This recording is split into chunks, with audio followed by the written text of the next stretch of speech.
Ellen, what about you? Yeah, Hi, we're talking to Ellen now. We're putting it on YouTube. What about me? What are you thankful for this year?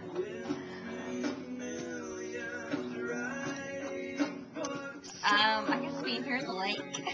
Great. Not back in the hill country. Not having to be in my house with 50 people in my house while I'm cooking for them. Great. If you could have a drink named after you, what would it be? No idea. You don't drink? Any kind of drink. The wedding cake. The wedding cake. What would that taste like? Sweet. It'd have to be sweet and fruity. Great. All right. What would your cocktail be named? It'd be called No Regrets. Can I hold that? What would be in it? You okay? Water and vodka?